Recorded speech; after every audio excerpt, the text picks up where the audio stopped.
जय सिया राम। हनुमान जी के भक्तों के लिए इस जीवन में कुछ भी अप्राप्य नहीं है, असाध्य नहीं है।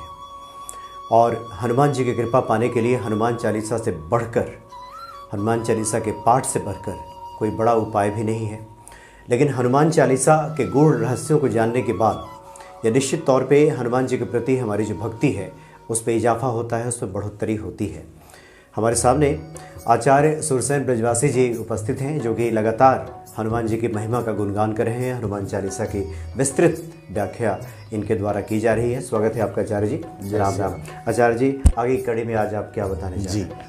आगे वाली चौपाई को हम लेते हैं और आगे बढ़ाते हैं, क्योंकि यह हनुमत कृपा से ही हम इसमें हैं और ये कर पा रहे हैं, क्योंकि बिना उनकी कृपा के हम लोग ये नहीं कर सकते हैं। जी हाँ, जी हाँ। क्योंकि बिना उनकी कृपा की ये तो क्या, इससे छोटा कार्य भी करना बड़ा मुश्किल है। ये तो उनकी अथाह कृपा है तब संभव हो पा रहा है, क्योंकि बिना उनकी कृपा के आप कुछ नहीं कर सकते। व्याख्या तो बहुत बड़ी बात है, आप हनुमान चालीसा नहीं पढ़ सकते।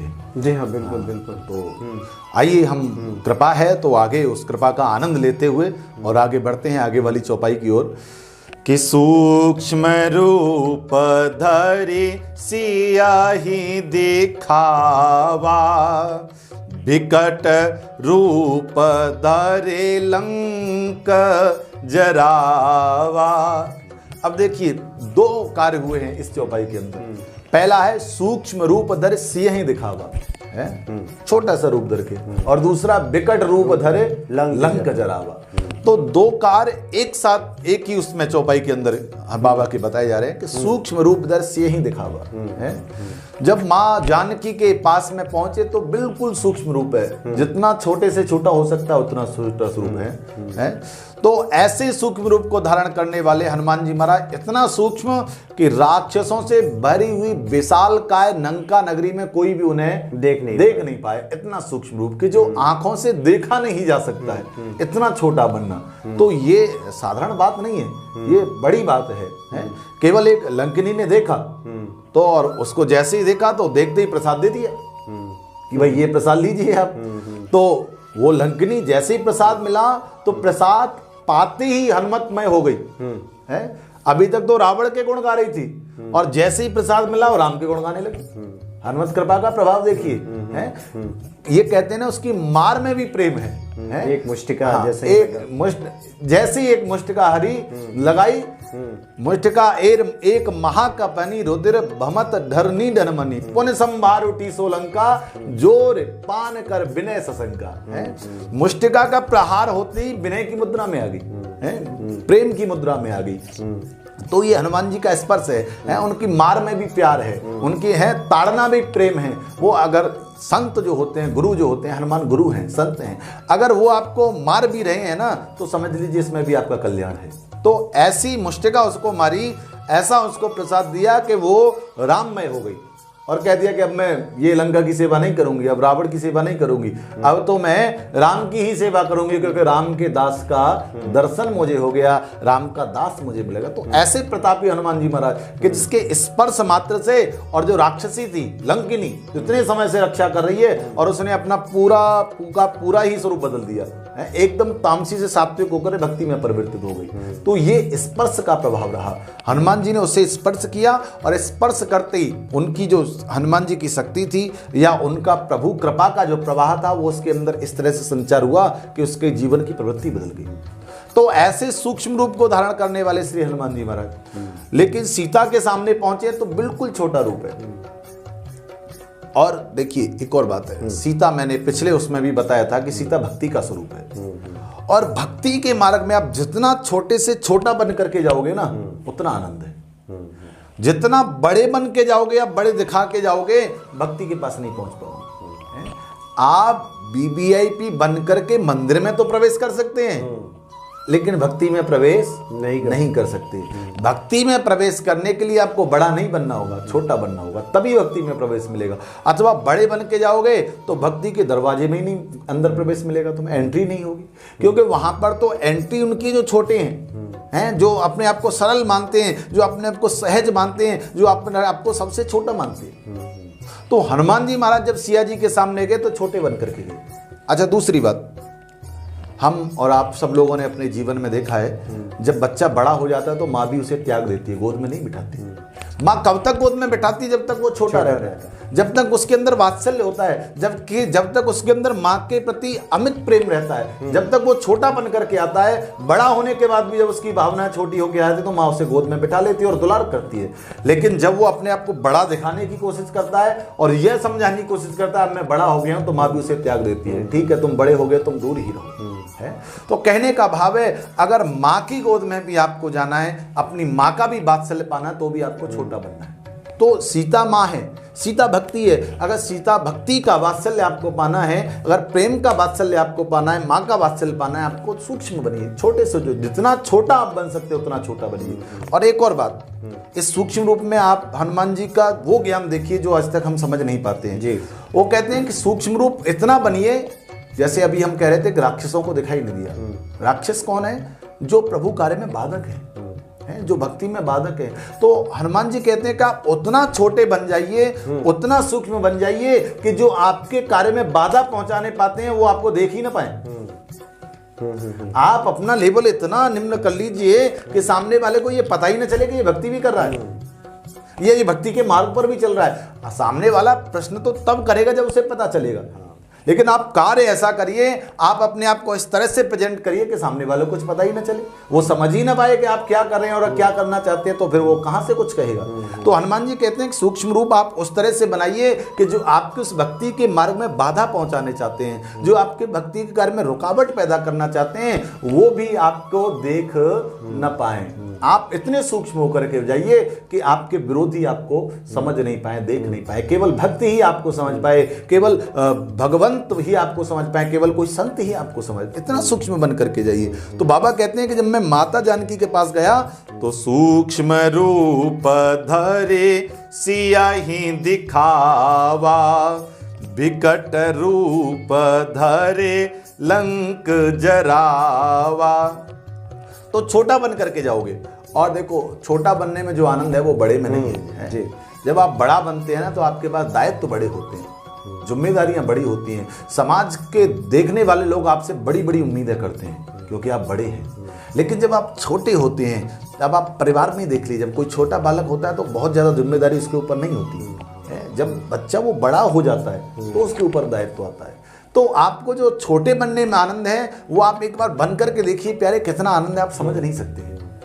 आपका जीवन परिवर्तित हो जाएगा, आपका स्वरूप। आप कहीं पर भी बड़ा बनने की कोशिश मत करिए, और खास करके जब भक्ति के मार्ग पर आप चल रहे हैं, जब आपको सीता से मिलना है, जब आपको शांति से मिलना है, जब आपको भक्ति से मिलना है, तो आपको छोटा बनना है। और भक्ति के सामने छोटा बन करके दिखाओगे तो भक्ति आपको तुरंत स्वीकार करेगी, माँ जानकी आपको तुरंत स्वीकार करेंगी। तो हनुमान जी महाराज बिल्कुल छोटे बन करके मैया के सामने गए और छोटा रूप धारण करके जैसे ही हनुमान जी महाराज पहुंचे और मैया को कथा सुनाई। तो कथा सुनाने का भाव क्या है कि आप भक्ति के मार्ग में भी जा रहे हैं और भक्ति के पास भी जो पहुंच रहे हैं तो भी आप भगवत चर्चा ही करिए, क्योंकि वहां तक पहुंचाना और उस भक्ति के हृदय में आपका बैठना, इन दोनों के लिए ही आपकी जो सर्वोपरि है वो कथा है। आप उस चर्चा से वहां तक पहुंचे, क्योंकि चर्चा जो होती है उसके कई फायदे होते हैं। जब हम भगवत चर्चा करते हैं तो एक बार हमने सुना, सुनने के बाद जब हम उस विषय से हट भी जाते हैं और बहुत कोई भी अन्यत्र कार्य कर रहे होते हैं, लेकिन जैसे हम पिछले उसमें वर्णन किया था, जब रसिया हो जाते हैं तो वो हमारे दिमाग में घूमता रहता है, हम उसका मनन करते रहते हैं कि कल हमने ये सुना था। और जब हम उसका मनन करते हैं तो कहीं ना कहीं वो हमारे मन पर प्रभावित होता है, और जब चीज़ें हमारे मन पर प्रभावित होती हैं तो मन से प्रभावित होकर के वो हमारे जीवन में आती है। तो इसलिए आप बिल्कुल सूक्ष्म बन करके और भक्ति के स्वरूप को स्वीकार करिए, भगवत चर्चा करिए। तो हनुमान जी महाराज जब माँ जानकी के पास पहुंचे तो वहां पर जा करके भी वो भगवत कथा सुना रहे। तो मैया को कथा बड़ी बढ़िया लगी। तो माँ ने कहा कि भाई कौन हो तुम, और ऐसे आदमी को तो मुझे दर्शन देना चाहिए, प्रकट होइए।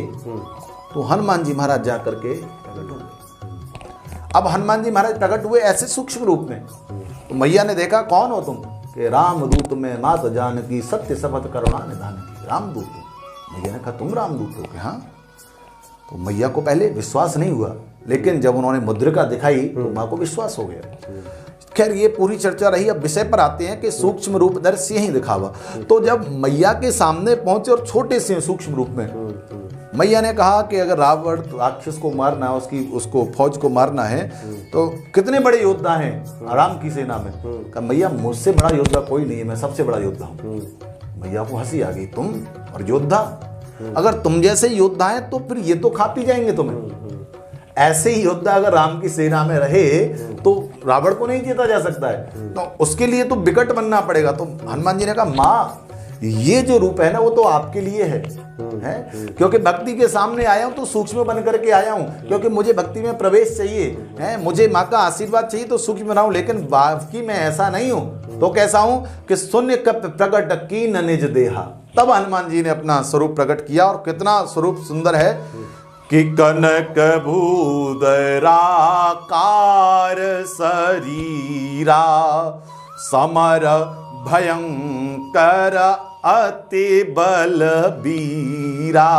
ऐसे हनुमान जी महाराज ने कनक भूदराकार शरीरा जब अपना स्वरूप प्रकट किया, मैया ने नीचे से ऊपर की तरफ देखा तो मां को विश्वास हो गया कि हाँ अब अगर तुम जैसे बानर राम की सेना में हैं तो राम काज हो जाएगा। तो कहने का भाव है कि आपको भक्ति के सन्मुख जाना है तो आपको छोटे बन करके जाइए। भक्ति जब आपको प्रेरित करे कि अब समय है आप प्रकट होइए, निज रूप धारण करिए, तो आप अपने स्वरूप को दिखाइए। उससे पहले आपको दिखाने की आवश्यकता नहीं है। और उसी भक्ति का प्रभाव देखिए कि हनुमान जी महाराज ने पूरी लंका को जला दिया है, और उन्हें जरा सा भी अग्नि का संताप नहीं हुआ है, जरा पर भी खरोंच भी नहीं आई। इतने विशाल काय कार्य को हनुमान जी ने किया, चारों तरफ अग्नि ही अग्नि है, लेकिन उसके बाद भी अग्नि के स्पर्श से हनुमान जी को कोई प्रभाव नहीं पड़ा। क्यों?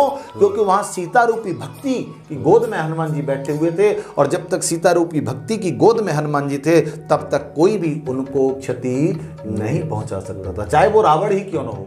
तो इसलिए वो कब हुआ? मां सीता की कृपा से। वो कब हुआ? भक्ति की कृपा से। तो आपने भक्ति का साथ लिया, आप पहले भक्ति के पास पहुंचे, उसके बाद आपने अपने कार्य को किया। तो कहने का भाव है कि आप जब भी भक्ति के सन्मुख जाएं तो सूक्ष्म बन करके जाइए, छोटे बन करके जाइए, तो आपको जीवन का एक अलग आनंद आएगा। दूसरी बात, अब यहां तो सूक्ष्म रहे हैं, लेकिन उसी लंका में उसी जगह पर मैया जानकी के सामने विकट रूप धर लंक जरावा है, तो वहां पर विकट हो गए, एकदम से भयंकर रूप धारण कर लिया। किसी ने कहा जी इतना भयंकर रूप क्यों धारण किया? अरे साधारण रूप से काम चल सकता था, इतना एकदम छोटे बने और फिर आप एकदम बड़े बन गए, ऐसा क्यों किया? क्या एकदम बड़े बनने के अलावा काम नहीं हो सकता था? तो उन्होंने कहा भाई तुम्हें नहीं पता है, जो लंका है वहां की जो रखवाली करने वाले वो देखो कौन है। तो वहां वर्णन आता है, करे जतन भट कोटिन विकट तन नगर चहु दिस रक्षई कहु महिष मान सुधेनु खर अज खल निशाचर भक्षई। तो उसमें वर्णन आता है करे जतन भट कोटिन विकट। तो वहां जो रक्षा करने वाले लोग हैं, जो लंका की रक्षा कर रहे हैं, वो भी तो विकट हैं। तो इसलिए उन विकट को परास्त करने के लिए, उन विकट को झुनकाने के लिए हनुमान जी ने विकट रूप धर लंक जरावा है, टिट फॉर टेट, जैसे को तैसा। क्योंकि अगर जब तक आप उस रूप को नहीं धारण करेंगे तब तक सामने वाला छोटा समझेगा। आप किसी से मिलने के लिए जा रहे हैं, अगर सामने वाला अभिमानी व्यक्ति है या तामसी प्रवृत्ति का व्यक्ति है, तो जैसा है आप वैसी अवस्था में नहीं जाओगे तब तक सम्मान नहीं देगा। अगर आप छोटे बन करके जाओगे तो आपको निम्न दृष्टि से देखेगा, आपका अपमान करने की बात करेगा, हर समय आपको खुद को बड़ा दिखाने की कोशिश करेगा। तो हनुमान जी ने कहा मैं तो जा ही राक्षसों के बीच में रहा हूं, मुझे तो पहुंचना ही राक्षसों के बीच में, और इन राक्षसों को समझाया नहीं जा सकता है। तो हनुमान जी ने कहा इससे सबसे बढ़िया उपाय है कि मैं जैसे ये हैं वैसा ही रूप बना लेता हूं, इनके बराबर का योद्धा बन करके इनके सामने जाऊंगा तो देख करके कम से कम इन्हें थोड़ा सा प्रभाव तो दिखेगा कि भाई हमारे सामने हमारा जैसा ही योद्धा है, उसे कम ना आका जाए। तो कहने का भाव है कि हनुमान जी ने इसलिए विकट रूप रखा क्योंकि लंका में जितने लोग थे वो सब के सब विकट थे, भयंकर थे। विकट माने भयंकर, बड़े बड़े विशालकाय, और जिनको व्यक्ति अपने अनुभव में नहीं ला सकता, जिनको समझ नहीं सकता, ऐसे विकट लोग थे। तो हनुमान जी ने कहा ऐसे विकट लोगों के बीच में मुझे जाना है तो मुझे भी विकट रूप धरना होगा, विशाल रूप धरना होगा है। और ऐसा विशाल रूप धरा कि वो जो विकट रूप वाले थे, जो विकट रूप वाले लंका की रखवाली करने वाले थे, वो सब के सब भयभीत हो गए। वो सब के सब इधर से उधर भागने पड़े। पूरी लंका में हाहाकार मच गया, महाराज बानर आ गया, बानर आ गया। तो किसी ने कहा कि भाई बानर आ गया तो तुम भाग क्यों रहे हो, हैं? बानर तो आपका आहार है, भोजन है? आप न जाने मनुष्यों को और बंदरों को तो ऐसे ही कच्चा ही भक्षण कर जाते हो, ये आपका भोजन है, फिर आप इससे क्यों बच करके भाग रहे हो?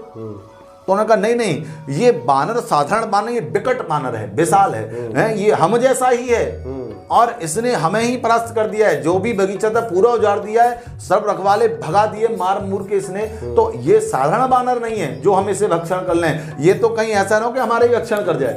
तो ऐसी जब स्थिति बन गई तो वो सब राक्षस भयभीत हो गए। तो उनको भयभीत करने के लिए दूसरा क्या होता है, जब आप भयभीत होते हैं तो आप गलती करते हैं। तो राक्षसों ने गलती कब की, जब वो भयभीत हुए।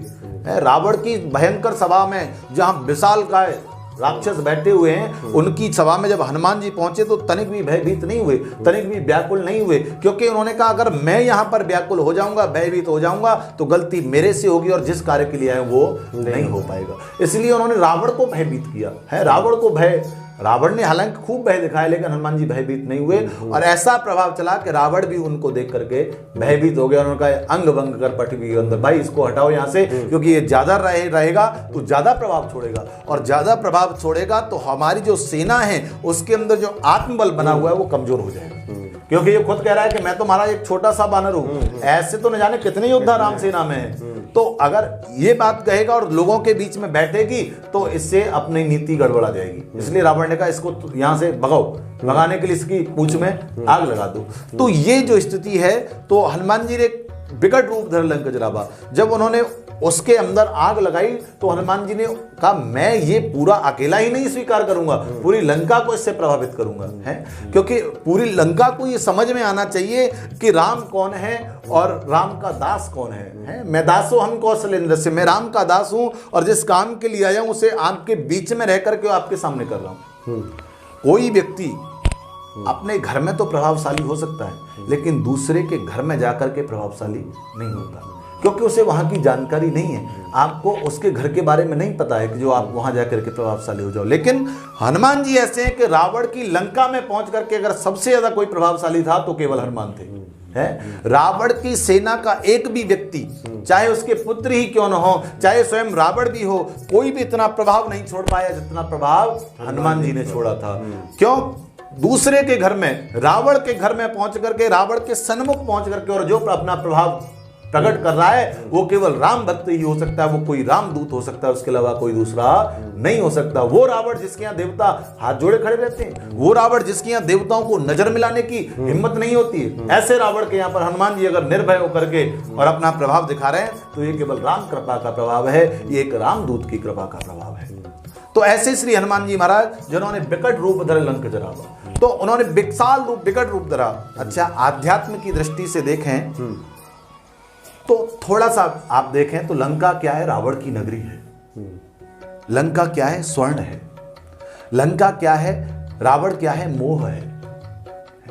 आपके अपने जीवन से जब तक ये मोह नहीं निकलेगा है, तब तक कुछ नहीं हो सकता। जब तक इस मोह से बाहर निकल करके आप नहीं आओगे तब तक आप प्रभुमय नहीं हो सकते हैं। तब तक आप अपने उसी राज्य में, अपनी उसी सोने की लंका में और उसी लंका के वासियों में लगे रहेंगे। आपको उससे बाहर आने के लिए आपको हनुमान जैसे भक्त आते रहेंगे जो सचेत करते रहेंगे कि भाई यहां से निकलिए, तुम्हारी नहीं है, लेकिन फिर भी उसके बाद भी व्यक्ति उस मोह को छोड़ने वाला नहीं है। एक दृष्टांत याद आ रहा है मुझे इस बीच में कि मोह की बात जब आ रही है तो एक मैया माता थी और बेटे का विवाह हो गया। बेटा बहू दोनों घर में रहने लगे, लेकिन मैया थोड़ा कर्कशा थी, है? उनको बोलने से मतलब था, कोई कुछ भी करे लेकिन वो अपनी बात कहती थी, और बहू अगर न करे उनकी कही हुई बात तो फिर उसके ऊपर कटाक्ष करती थी। सारे दिन यही होता रहता था। एक व्यक्ति को सहन करने की एक सीमा होती है, उसने तक ही वो सहन करता है, उसके बाद सहन नहीं कर पाता है। तो वो जब सहन करने की स्थिति उसकी बिगड़ गई तो उसने कहा कि आप यहाँ से चली क्यों नहीं जाती हो कहीं मैया। तो माँ ने कहा ठीक है मैं हरिद्वार चली जाऊंगी। बहू ने कहा चली जाओ, कम से कम शांति तो मिलेगी। अब वो रोज इसी तरह की चर्चा होती थी। एक दिन बेटा भी आ गया और दोनों के बीच में आपस में विवाद हो रहा था। एकदम से मैया भड़क करके बोली, बेटा मैं अब यहाँ रहने वाली नहीं, मैं हरिद्वार चली जाऊंगी। बेटा ने कहा मैया ठीक है आप हरिद्वार चली जाओ, कम से कम घर में तो शांति रहेगी। तो अब बेटा ने भी नहीं रोका, तो बहू से कहा कि बहू देख ले मैं हरिद्वार चली जाऊंगी। बहू ने कहा ठीक है आप हरिद्वार चली जाओ। अब चूंकि उसे जाना नहीं था तो उसने कहा इन दोनों ने तो कह दिया, अब रुकूं कैसे। तो बाहर निकली घर के और तो मोहल्ला इकट्ठा हो गया, गांव वाले घर वाले सब आई जाते हैं, पड़ोसी उड़ोसी। तो सबसे कहा कि भाई देख लो मेरा बेटा और मेरा बहू इस तरह से करते हैं, अब मैं हरिद्वार चली जाऊंगी। तो पड़ोसी भी परेशान थे। मैया की जो रोज रोज की कलह थी उससे पड़ोसी भी परेशान। उन्होंने कहा ठीक है मैया तुम कुछ दिन के लिए हरिद्वार चली जाओ, वहां आनंद से रहो। गांव में किसी ने नहीं रोका तो मैया को बड़ा पश्चाताप कि एक भी कोई कह देता है रुकने के लिए तो उसके सहारे में रुक जाती। अब क्या करना, अब तो जाना ही पड़ेगा। तो मैया गांव के बाहर आ गई। अब गांव के बाहर आ गई तो इस आस में बैठी हुई कि शायद कोई आएगा गांव से और मुझे ले जाएगा कि नहीं कोई बात नहीं, जो हो गया सो हो गया, अब तुम वापस चलो। लेकिन ऐसा नहीं हुआ, कोई मैया को बुलाने के लिए नहीं आया। तो जब शाम का समय हो गया, गांव में जब शाम का समय हुआ था तो गाय भैंस बाहर चरने के लिए जाती हैं। गोधूली बेला जिस समय होती है, सूर्य छुपने को होता है उससे पहले, तो वापस गाय गांव की ओर आ रही थी। तो मैया ने देखा अभी तक कोई नहीं आया, रात हो गई, संध्या हो गई है, तो क्या करना चाहिए। तो मैया ने एक गाय की पूंछ पकड़ ली और पूंछ पकड़ के मैया चिल्लाए कि अरे मुझे छोड़, मुझे गांव नहीं जाना है, मुझे गांव नहीं जाना है। और ऐसे चिल्लाते चिल्लाते मैया गांव के अंदर आ गई और गांव वाले सब देख रहे हैं क्या हुआ, कैसे वापस आ गई। अरे जाऊं कैसे, जब गांव के बाहर पहुंची तो ये गाय अपनी पूंछ से मुझे अंदर ले आई। तो ये मोह होता है कि जो आदमी का छूटता नहीं, चाहे कुछ भी हो लेकिन उसी में रहना है, उससे बाहर कोई ना नहीं जाना, ढूंढ लेता है। हाँ, कोई ना कोई वो कारण ढूंढ लेता है कि नहीं मैं तो, अब मेरा बेटा है, अभी उसकी जॉब लग जाए तो घर छोड़ दूंगा। है जो बेटे की जॉब लगी, अब बोला अब थोड़ा सा इसका विवाह हो जाए तो घर छोड़ दूंगा। विवाह हो गया, अब बोल नहीं अब इसके भी बेटा हो जाए तो घर छोड़ दूंगा। अब उसके भी बेटा हो गया, अब बोल नहीं अभी थोड़ा बेटा थोड़ा बड़ा हो जाए, क्योंकि अब ये मेरे पास ही रहता है, बेटा तो गांव में लगा रहता है, तो पोते को देखना भालना सब मेरा काम है। तो ये मोह ऐसा चक्र है कि जल्दी से छूटता नहीं है। व्यक्ति चाह करके भी इसके बंधन से मुक्त नहीं हो पाता है। तो ऐसा जो मोह है वो रावण की लंका है, उसमें रहने वाले चाहते तो हैं लेकिन चाह करके भी उस लंका को नहीं छोड़ पाते, मोह की लंका है।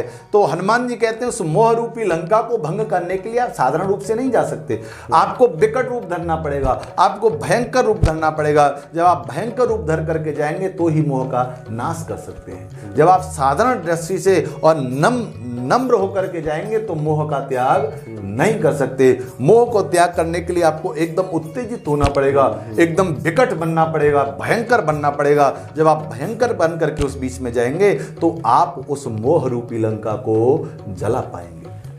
आप दुनिया के हर बंधन को व्यक्ति तोड़ देता है लेकिन मोह के बंधन को नहीं तोड़ पाता। श्रीमद् भागवत में एक प्रसंग आता है महाराज भरत का। ऋषभदेव जी के 100 पुत्र थे, उनमें से एक भरत थे। तो भरत जी महाराज ने क्या किया कि पूरा धन संपत्ति सब कुछ बच्चों को सुपुर्द कर दिया और कहा नहीं भाई अब मैं तो भजन करूंगा। तो ऐसा कह करके श्री भरत जी महाराज जंगल में आ गए भजन करने के लिए। लेकिन कहीं ना कहीं शायद कोई मोह उनके अंदर था जो निकल नहीं पाया था। जंगल में आकर के बढ़िया भजन कर रहे हैं, सब कुछ बढ़िया चल रहा है, लेकिन उन्होंने क्या देखा, एक दिन गंडकी नदी जो नेपाल में प्रभावित है, जहाँ से शालिग्राम जी की उत्पत्ति होती है, वहाँ ऐसा बताया जाता है कि आप तुलसी पत्र छोड़िए तो शालिग्राम जी ऊपर निकल करके आते हैं तुलसी पत्र लेने के लिए। ऐसा सुना है मैंने गुरु लोगों से, और हमारे गुरु जी गए भी थे वहाँ, तो वहाँ से आए हैं। और वो गंडकी नदी के शालिग्राम एक ऐसे होते हैं, मैं आप सबको बता देता हूँ कि वो टूटने के बाद भी खंडित नहीं कहलाते। अगर वो 2 भाग में विभक्त हो गए तो भी वो खंडित नहीं होते।